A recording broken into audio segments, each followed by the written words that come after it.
আমাদের প্রত্যেকের ঘরেই এমন অনেক বৈদ্যুতিক সরঞ্জাম রয়েছে যাতে নিয়মিত চার্জের প্রয়োজন হয়, কিন্তু কখনো কি শুনেছেন একজন জলজ্যান্ত মানুষের প্রতিদিনই বিদ্যুৎ খেয়ে নিজেকে রিচার্জ করতে হয়? আজব লাগলেও সত্যি এমন এক বিদ্যুৎ মানবের সন্ধান মিলেছে যিনি ক্ষুধা পেলে বিদ্যুৎ খেয়ে দেহের শক্তি বৃদ্ধি করেন।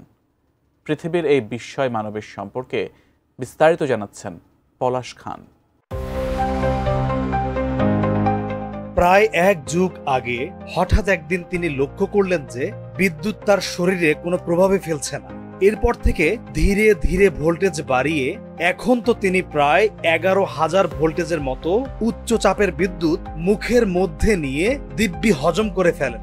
হ্যাঁ, আপনি ঠিকই শুনছেন, ক্ষুধা লাগলে এই আজব ব্যক্তি খাবারের পরিবর্তে বিদ্যুৎ খেয়ে থাকেন। এমনকি 30 মিনিট পর পর বিদ্যুৎ না খেলে নাকি তার ক্ষুধা মেটে না। তার স্ত্রী জানান, বাড়িতে কোনো সুইচের দরকারই পড়ে না, তার স্বামীর পুরো শরীরটাই যেন একটি বিদ্যুৎ কেন্দ্র।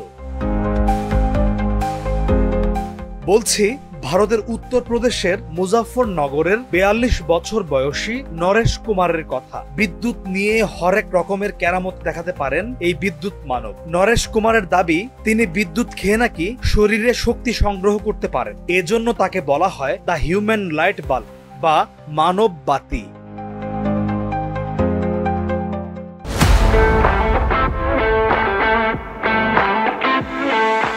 নরেশ আরো জানান, তার দেহটি মূলত বিদ্যুৎ নিরপেক্ষ।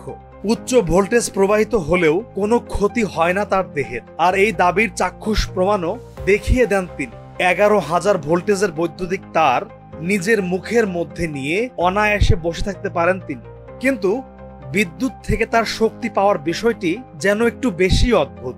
তিনি জানান, যখন তার ক্ষুধা লাগে এবং ঘরে কোনো খাবার না থাকে তখন বৈদ্যুতিক তার নিজের মুখের মধ্যে চেপে ধরেন তিনি। এতে নাকি আধা ঘন্টার মধ্যেই তার ক্ষুধা মিটে যায়। তিনি অন্যান্য খাবারের মতো নিয়মিত এই বিদ্যুৎ খেয়ে থাকেন।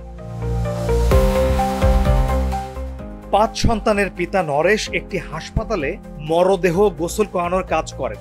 তার দেহের বিদ্যুতের এই অসম্ভব ক্ষমতাটি তিনি প্রায় 12 বছর আগে আবিষ্কার করেন। ঘটনাটি ছিল, একদিন তিনি দুর্ভাগ্যক্রমে একটি বৈদ্যুতিক তার স্পর্শ করে বসেন, কিন্তু তাতে তার কোনো সমস্যাই হয়নি। এরপর থেকে তিনি খেয়াল করেন যে খালি হাতে যে কোনো বৈদ্যুতিক যন্ত্র তিনি ধরে রাখতে পারেন, আর তাতে তার কোনো ক্ষতি হয় না, বরং তার দেহের শক্তি নাকি আরো বেড়ে যায়। বহু মানুষের সামনে অসংখ্যবার তিনি বিদ্যুৎ নিয়ে নানা রকম কেরামতি দেখিয়েছেন। তার শরীরে যখন বিদ্যুৎ প্রবাহিত করা হয় তখন তার শরীরে টেস্টার ধরলে সেটিতে আলো জ্বলে ওঠে। কিন্তু কিভাবে সে এই ক্ষমতা পেল সেই বিষয়ে এখনো কোনো বৈজ্ঞানিক ব্যাখ্যা খুঁজে পাওয়া যায়নি। কিছু গবেষক মনে করেন শরীরে ঘর্মগ্রন্থির অভাব থাকলে এমনটা হলেও হতে পারে। কেউ আবার বলছেন তার শরীরের গঠন বিন্যাসই হয়তো এমন বিদ্যুৎ রোধক। আবার অনেকেই মনে করেন তার স্নায়ুর সমস্যা থাকতে পারে। তবে তিনি ছাড়াও গোটা বিশ্বে এমন ক্ষমতার অধিকারী আরো বেশ কয়েকজন বিদ্যুৎ মানবের সন্ধান মিলেছে। পলাশ খান, ATN নিউজ।